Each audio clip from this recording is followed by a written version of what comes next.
Springtime in Minnesota is muddy.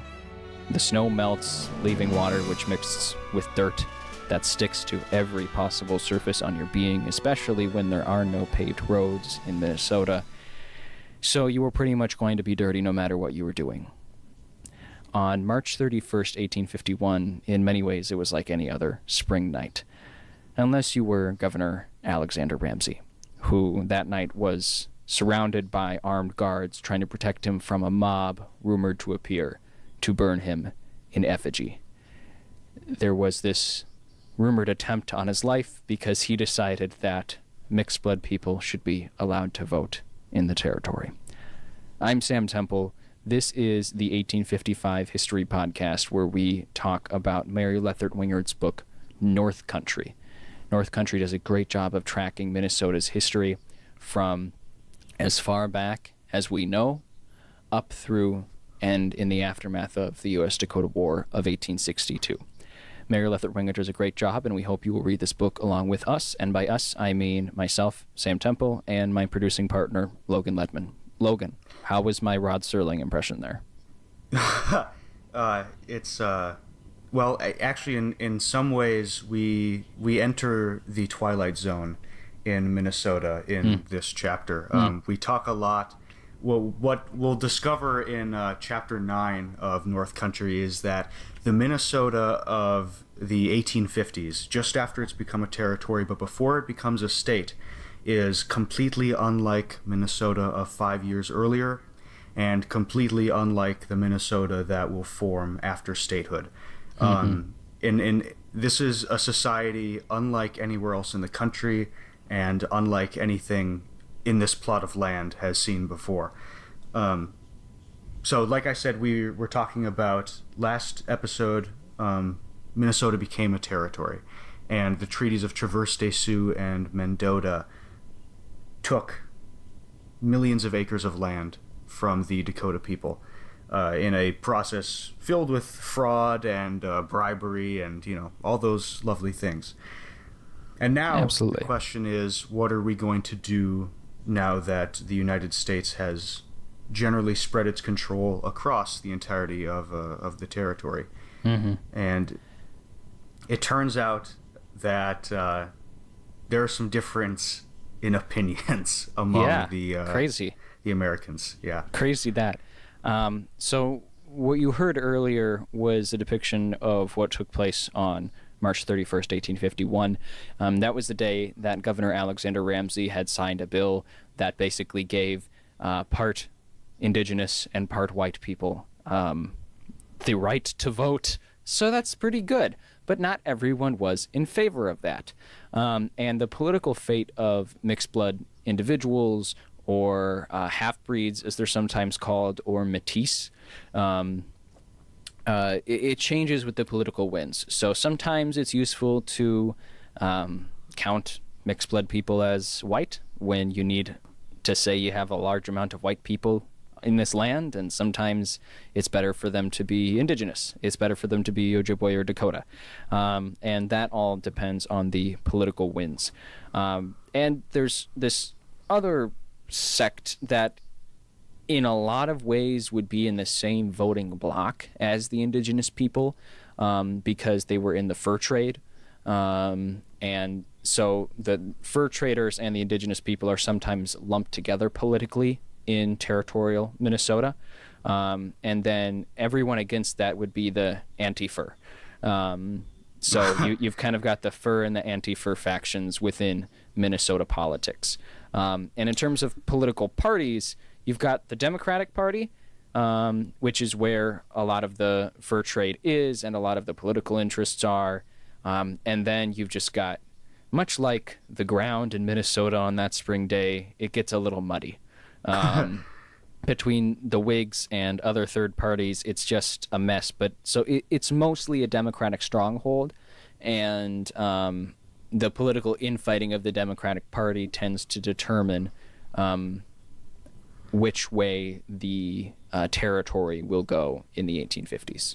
Yeah, let's talk a little bit about who this. We know that there's one branch of the Democrats who represent kind of what we're familiar with in Minnesota so far in North Country. This society based on the fur trade, based on interactions between the Dakota and the Ojibwe and largely French-Canadian traders.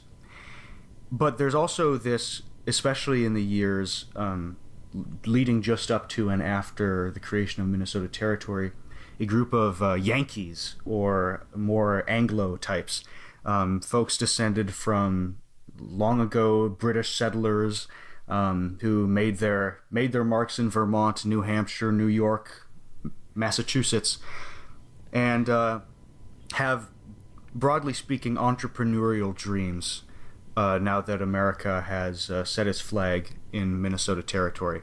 And they're typified by Henry Rice, the smooth-talking young man who we met last week, who quite quickly upon making his way to Minnesota struck up a vicious rivalry with Henry Sibley.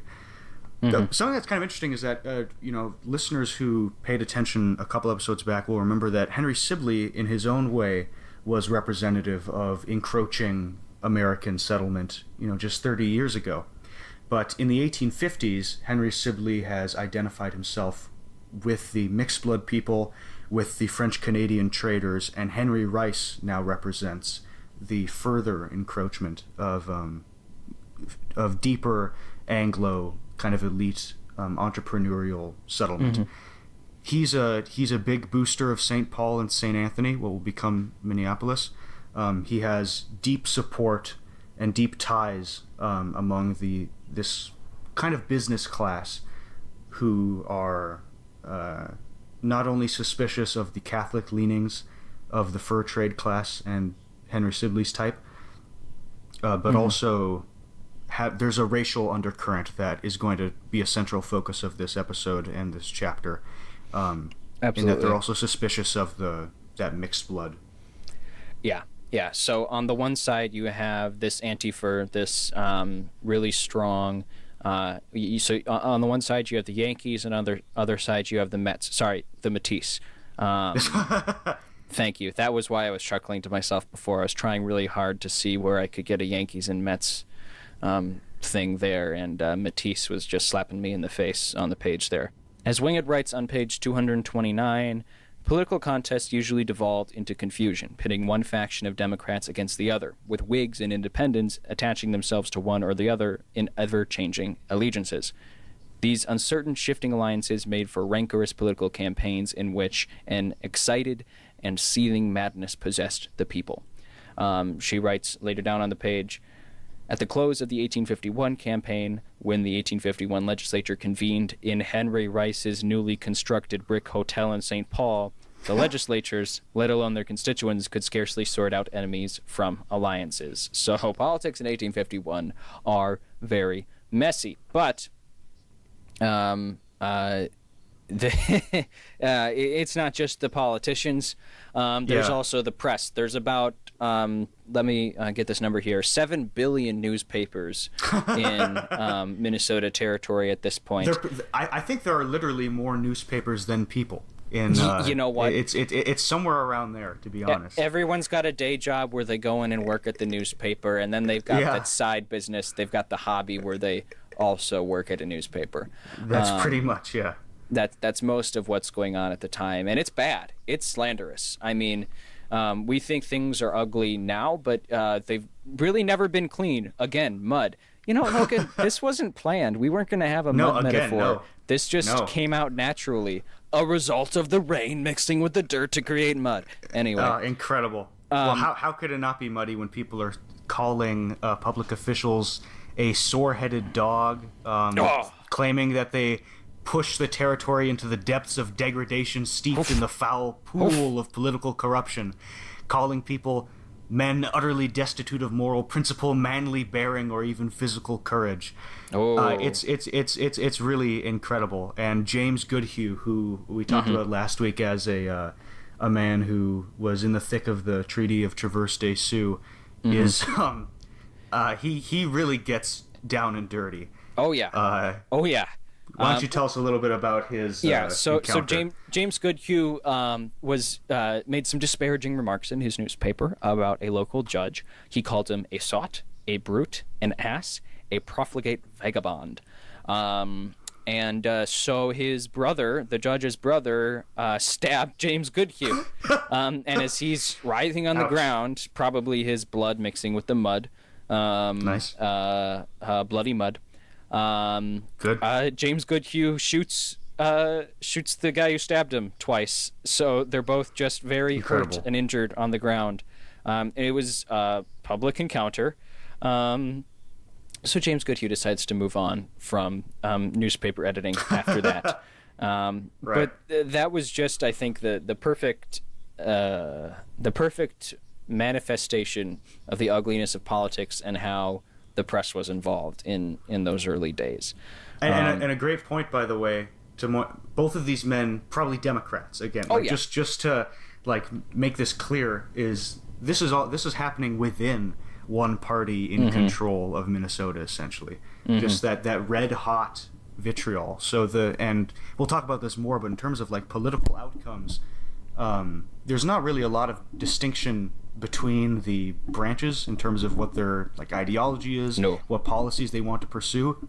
It's mostly just about about which group of people is going to be on top. Is it going to be those connected with the fur trade, or is it going to be the Anglo-Yankees setting themselves up in the territory? Well, I will tell you who's not going to be on top. Who's that? Black Americans. Because that's a good point. Slavery, of course, is the hot-button national issue at the time, but in Minnesota, they really, Minnesota Nice, I guess, was seeped into the culture back then, too, because they don't want to broach uncomfortable subjects, and that includes the topic of slavery.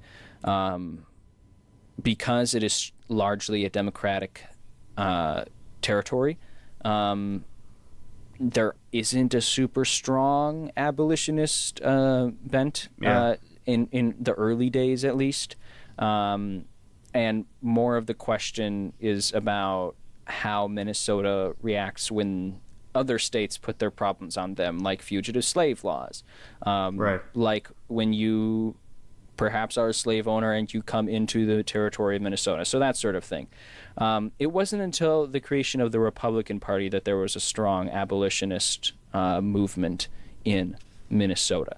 And this is where we get into the really complicated relationship that race has in Minnesota's history and Minnesota's early politics.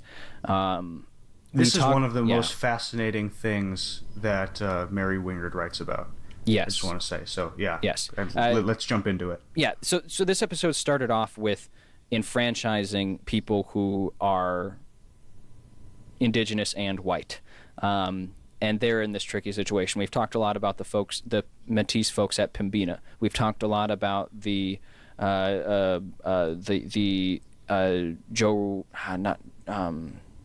talked about the Alexander Faribaults. We've talked about the Renvilles of the world, how they're in a very complicated situation with a foot in the indigenous world and a foot in the white man's world. And to have even a further twist in the narrative, in how race is understood, Wingard writes about a man named George Bonga, who I think is one of the most fascinating figures in Minnesota history. So I am just going to quote Wingard here. She writes, "Race as constructed in Minnesota country put people of African descent in a uniquely liberating position. Prominent trader George Bonga, who was born near Fond du Lac in 1802, was described by an Anglo contemporary as, quote, a man of wealth and consequence, a thorough gentleman in both feeling and deportment," end quote. He was also the descendant of slaves. In 1782, Bonga's grandparents had come from Michilimackinac as bondspeople, the chattel of British officer.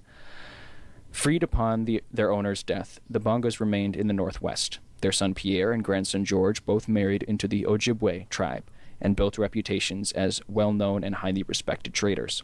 George Bonga was courtly, an astute businessman with polished manners, fluent in French, English, Ojibwe, and several other Indian languages, and a valued member of the trading elite.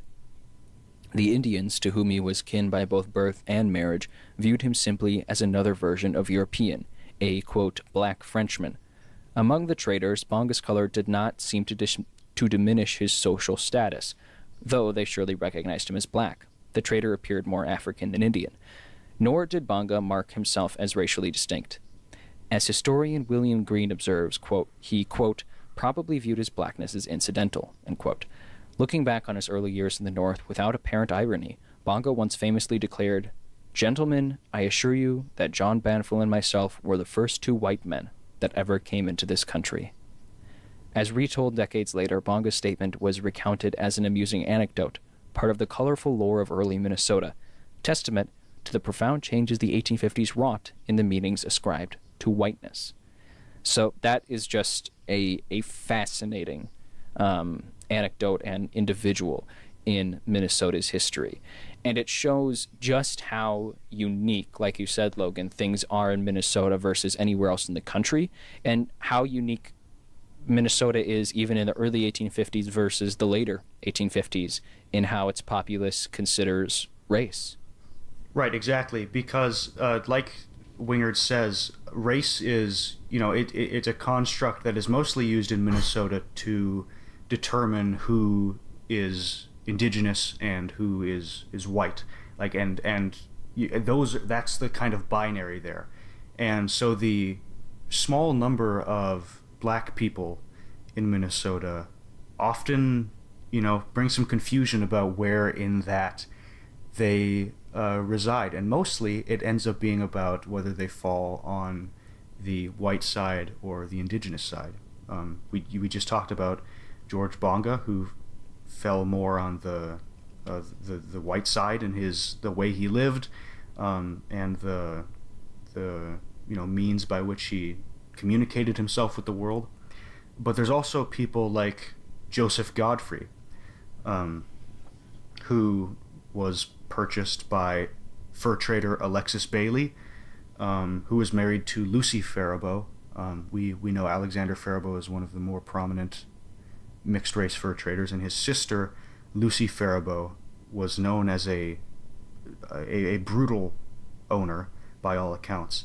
And Joseph Godfrey escaped as a young man, lived with the Dakota, and in many ways joined their community, joined their society, became fluent in their language, and would end up fighting in the U.S.-Dakota War of 1862, as we'll talk about later. Yeah. But there were also people who were brought up from the South as enslaved people. And the most famous is Dred Scott, who was brought up to Fort Snelling in the 1830s, right? The late 1830s? Yeah.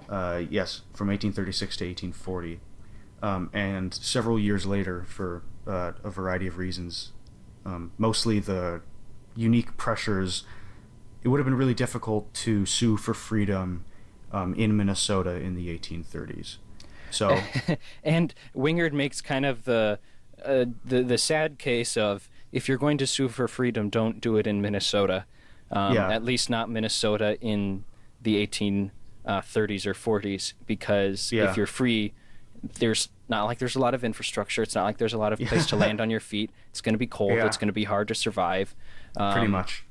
And so you're basically with the soldiers at Fort Snelling, or you're in a cabin by yourself, or you're living with the Indians. And Dred Scott likely would not have been safe in most of those situations.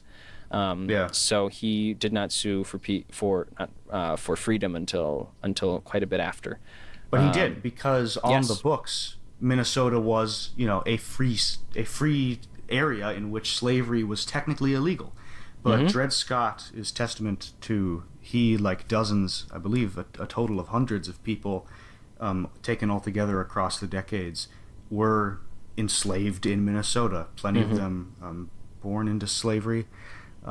Joseph Godfrey, the most famous example of someone born into slavery in Minnesota, and many purchased, and plenty, like Dred Scott just brought up, lived in their bondage for several years, the property of a military officer at Fort Snelling, and then went back. But Dred Scott took the extraordinary step of suing for his freedom, and that led to the 1857 Supreme Court case, Dred Scott v. Sanford, in which the Supreme Court issued a verdict that black citizens were, well, legally not citizens, ineligible for any of the rights of citizenship in any capacity, which was that had not been the legal state of affairs before then. This was a regression, a moving back of the civil rights of freed blacks, and one of the contributive factors to the Civil War. And it's about the meaning of black people in Minnesota. Yeah. So slavery and the presence of enslaved peoples had a huge impact, obviously, in the formation of Minnesota. Yeah. Anytime that you have different cultures coming together, it creates something new. It creates something wholly unique. And part of the unique culture that was being created in Minnesota involved slavery and the presence of enslaved people. And Wingard writes, "The slaves, much like pianos and tea sets, helped create an island of civility in this alien world." And that's really how slaves were often seen, because if you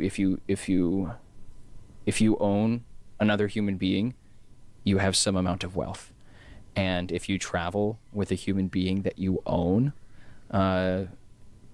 that shows a certain amount of a certain standing in society. So that just as much as anyone else bringing whatever creature comforts they had out east to Fort Snelling, to Mendota, eventually to St. Paul, for some people, that means slaves. And not everyone was on board with that. Logan, perhaps now would be a good time to talk a little bit about how abolition plays into the state of affairs in Minnesota. When does abolition become a big deal here? Great question. I want to start with one thing. In answer to that question, that actually Wingard doesn't frame it this way, and I haven't framed it this way before either. But but I think I should. I think you should get in the newspaper business. This is hot off the presses. Yeah, which is that the history of abolition in Minnesota actually starts with the free black population in St. Paul. As Wingard talks about, St. Paul is a fundamental stop on the Underground Railroad, and the group of free black people living in St. Paul bring hundreds of people into freedom to the Canadian border over the decades. Wingard describes it as an open secret. The townspeople of St. Paul are generally aware that it's happening, and according to Wingard, at least tacitly approve of it. After all, she writes that most people approved of the town's free black population. What the pioneer called them a useful class, who do as much to put a civilized aspect upon the face of society as any other class. They were often favorably compared to the Catholic French Canadians and the mixed blood people, who reminded St. Paulites of Dakota and Ojibwe people. So these people, this admittedly very small group of free black people in St. Paul who form an important chain on the Underground Railroad, are really the start of abolition.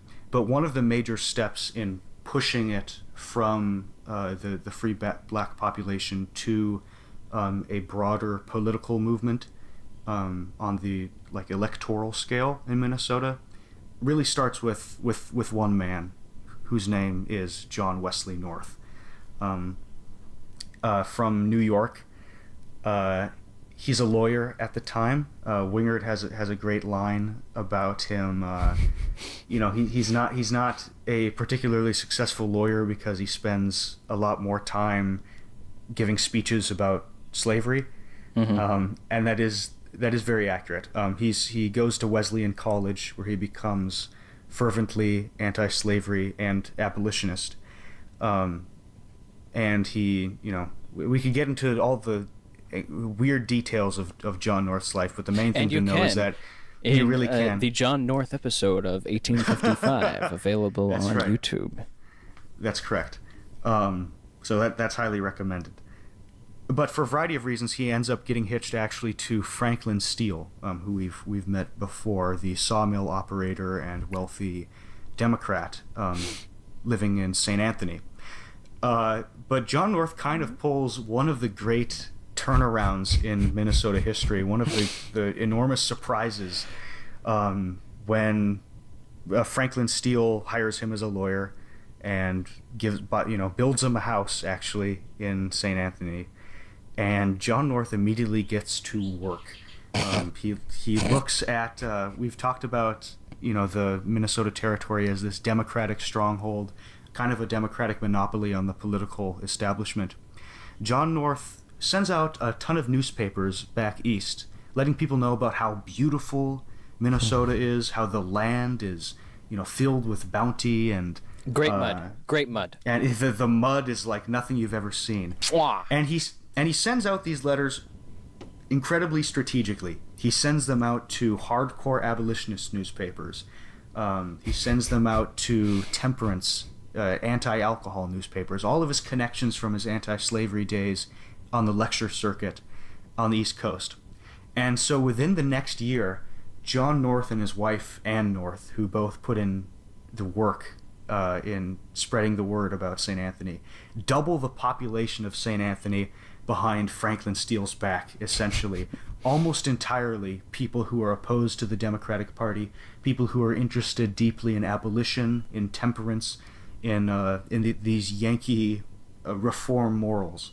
And by interested the end of the year, in electing John North. John North becomes a territorial delegate out of Franklin Steele's backyard, one of the strongest Democrats in the territory. And Franklin Steele vows that John North is his eternal enemy, as a right. Yeah, and I before we continue with John North, I talk a little bit more about St. Anthony, like you said. In addition to being an abolitionist, John North was a teetotaler, and he believed in not drinking alcohol, and that communities should basically ban alcohol. And he does that in several of his communities, including St. Anthony. Wingard writes, St. Anthony, they congratulated themselves, was a dry town. Toasts were drunk with water on the 4th of July, in contrast to St. Paul, where it was said that on New Year's Day, Governor Ramsey was too drunk to entertain his visitors, end quote. Now, if that was the 4th of July, I would say that Minnesotans still continue that tradition to this day. But he gets his reforms through to a lot of people, and soon there is this radical Republican base that is being built up. And eventually that's what forms the Republican Party of Minnesota. And it starts out as this extreme abolitionist group. And John North is a huge player in those early days. But, like you said, he wasn't very good at being a lawyer, and likewise didn't care too much about making money. He wasn't very good at that because he spent so much time doing the other stuff. And he's making some very powerful enemies. Franklin Steele is the brother-in-law to Henry Sibley. And I believe Franklin Steele also has business ties to, he probably has business ties to Henry Rice. I think everyone has business ties to Henry Rice. Yeah. No, he absolutely does, yeah. But so he has made enemies of some of the most powerful men in Minnesota, and likewise enemies of the most powerful Democrats going up against this very young Republican Party. And when the Republican Party is formed, it changes the balance of politics in the state. Yes. Because this is a young party across the entire nation, but it is the most formidable enemy to Democrats, and that's sort of what it becomes here. And the biggest issue of the time is slavery, and that really is the social splitting point across the territory. Right. But of course, like we said, a lot of it is also fur and anti-fur. And like you said before, Logan, beyond things like slavery, beyond social issues, in terms of economic systems, the only thing that really changes ideologically across parties is who makes the money. And Henry Sibley, Franklin Steele, Henry Rice are very much in favor of them making the money. And John North rather says, man and morals first, interest in property afterwards. And it's important to note, John North was a speculator. He was also a landowner, and he invested in mills, and he did all of these things. He just put man and morals first and made less money. But he was still in the business of making money, and making money off of the things that he was in elected office for. Right. And so were plenty of Republicans. Yes. Totally willing to go interest in property first, man and morals afterwards. Yes. For example, Alexander Ramsey, who we know as part of as deeply entrenched in this establishment politics good old Bluff as Alec. Anyone. That's right, Bluff Alec, the man with the impossible to understand nickname. He becomes a Republican. He's been a Whig, definitely one of the more conservative Whigs. Kind of reluctantly forced into attuning himself to the party. Right, because there's no way he's gonna be able to get any power in the Democratic Party. Rice and Sibley already have that carved out. You're only political future for him is as a Republican. And a lot of men, a lot of the bigger names find themselves in that exact same situation. Mm-hmm. And so, although the Republican Party gets this start in July of 1855 as an explicitly very radical anti-slavery temperance organization, pretty quickly it becomes, I think within the next few years, men like Ramsey are more interested in railroad contracts than temperance and anti-slavery. Yeah, so railroad contracts are very important because that will boost the population, that will make trade networks more accessible. But even without the railroads, the population in Minnesota is booming. They are getting not only a lot of immigrants from overseas, they're starting to get German and Scandinavian immigrants, but a lot of it is coming from the East. So Yankees, yes, but also people coming from the South, people coming from what you wouldn't normally consider, sort of the East Coast, not the New England states necessarily, but certainly coming from there. And you're getting more and more white American settlers, basically. And as that happens, the understanding of race, the opinions on slavery, it starts to shift. And like I said, when different cultures come together, it makes something wholly different. And that's really what happens. So at one point, you would have classrooms that had indigenous children who spoke their own languages. You had Yankee children who were speaking English, French Canadian, Irish. You had a mosaic, basically, of cultures in a single classroom.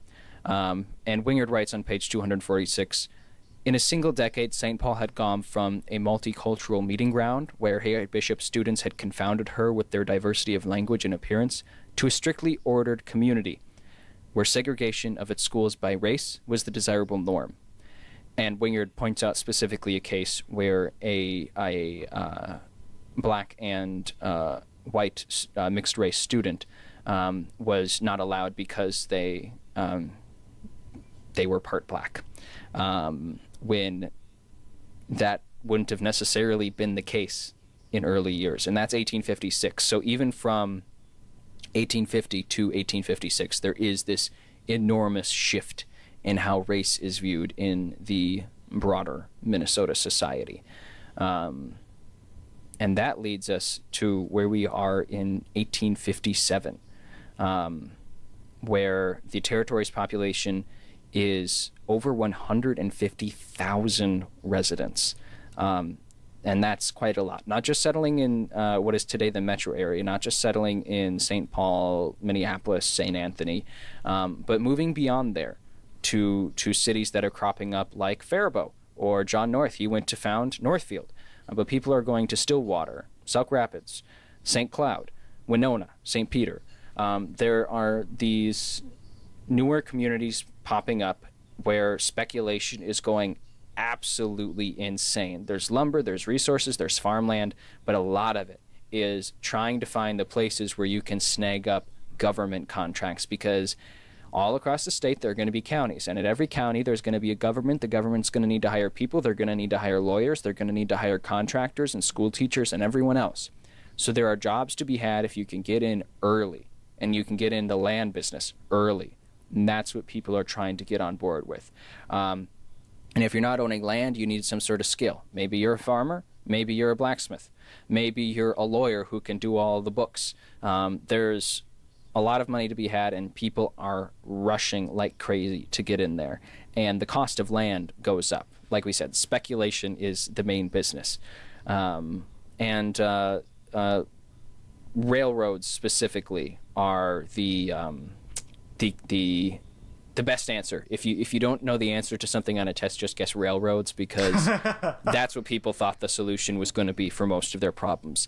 And it seemed that way. Wingard is kind of sassy here. She writes on page 249, the party in power, whether it be Democrats or Republicans, would shape the direction in which those opportunities would be funneled. And what a wealth of riches there were to be dispensed. Towns and cities to be incorporated, county seats chosen, banks chartered, along with the lumbering and manufacturing franchises, all topped off with government patronage, jobs, contracts, and appropriations galore. But the prize that glittered brightest was railroad development and the government land grants that went with it. And everything seemed to be going so well, Logan. And then there's a crash in 1858, and everything goes. It's horrible. It's horrible. But the crash. So there's this big economic crash that takes place across the country, but hits very hard in the embryonic Minnesota, and that is because this was around the time that they were also ratifying their statehood, and that in itself was a crazy process. And a lot of it was the division between the Democrats and the Republican parties. Yeah, absolutely. There's this foundation of insane politics that we talked about in the press. Adding on to that in the years leading up to statehood is this new fury about race that especially the Democrats, they start race baiting in some capacity, like painting the Republicans. They call them black Republicans a lot. Among other things. Yes, yeah. And so that this vicious racist rhetoric, which is new, is part of the political culture now. And then now we're getting to a point where there's real stakes, real political stakes in which party dominates the convention to build a constitution for the new state of Minnesota. And so within the first day, again, if you're interested in the weird things that happened in the 1858 Minnesota Constitutional Convention, take a look at the John North episode of 1855, available on YouTube. But the main thing to know is that it splits into two competing conventions on the first day. And they start writing alternate constitutions. For a while, the Democrats and the Republicans are barely communicating.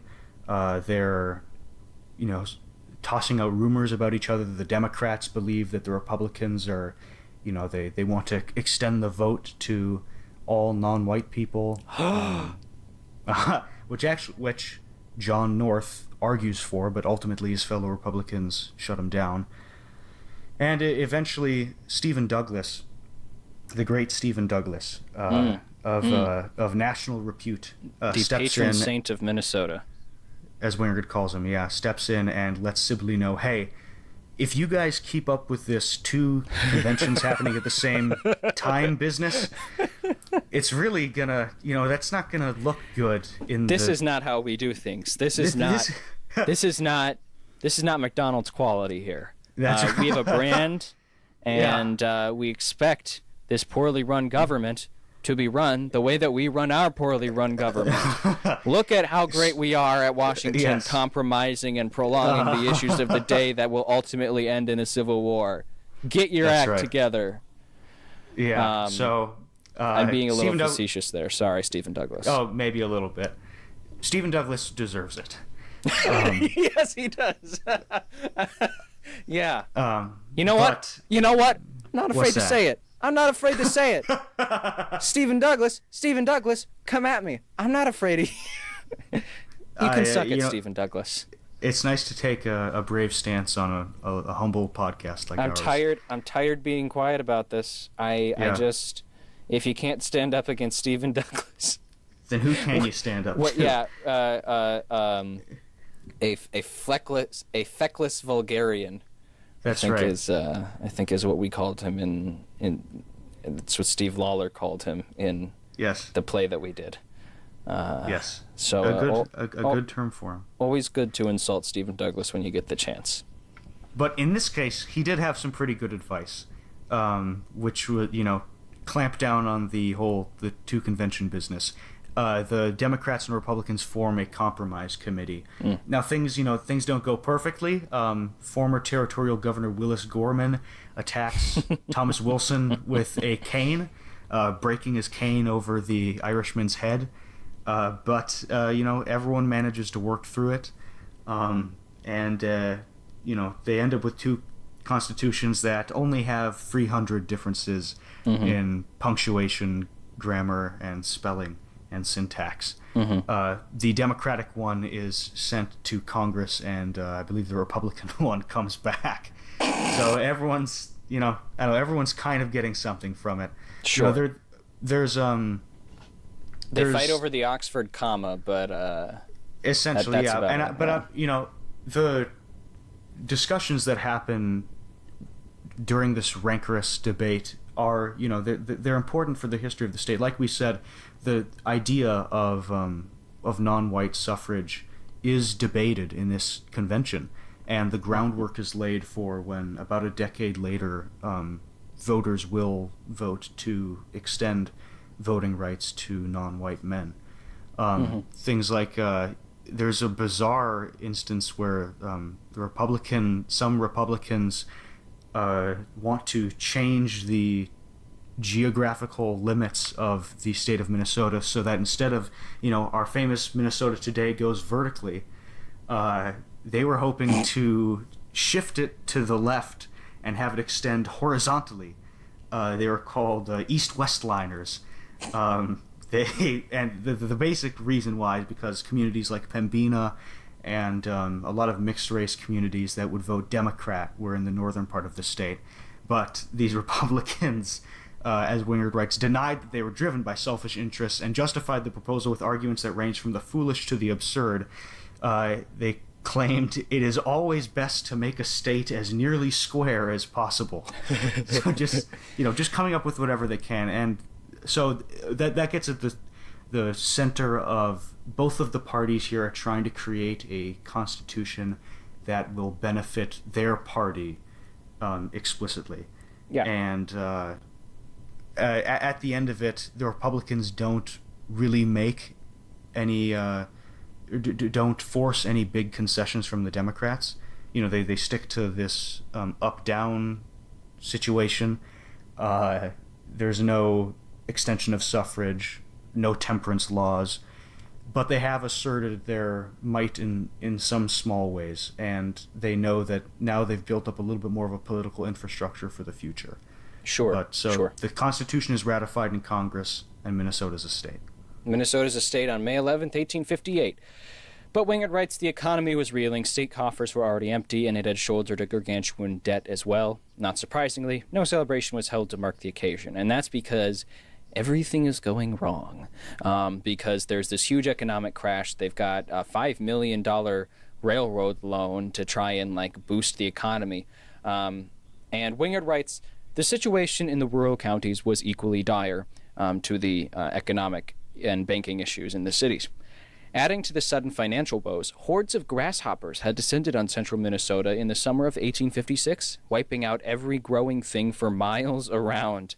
The following summer, a second, even more devastating infestation of the insects returned, hatched from eggs left behind in the soil. The voracious locusts devoured everything. One farmer swore that he had left his coat hanging from a fence post while plowing his field, and when he later returned, he found nothing but buttons. Livestock died from starvation and blood poisoning caused by bites from the grasshoppers. In the aftermath of this plague, not only did the barely established farmers have nothing to sell, they were literally on the verge of starvation. So the state didn't have a lot of economic options. So what did they do? They decided to go into tourism. And they've got the Mississippi River, coming up from the south. There are people who are interested in coming. Basically what they say is, come on up and visit us. The whole country's in a recession, but there are still rich people. And the rich people from the south, wouldn't you know it, a lot of them were slave owners. And so they brought their slaves to Minnesota for their tourism. And it was all going fine until some Minnesotans said that they were against slavery, and they helped one of the slaves who came up for their overseer's vacation, and they helped to free her. It was a woman named Eliza Winston. She sued for freedom and received it, but that pretty much crushed the tourism economy from the South. But that would have been short-lived anyway. Yeah, well, that's right, because of the Civil War. Very, very true. But this point about tourism and how desperate and how bizarrely kind of snowballed this new attitude of race had become so central to the political culture. St. Paul Democrat Charles Macubin in 1860 introduced a bill to legalize slavery in Minnesota just between the months of May and October, so that, like Sam just described, these slave owners could come up and bring their slaves with them just for those hot southern summers, and then head down. And then we're not legalizing slavery here, just between May and October.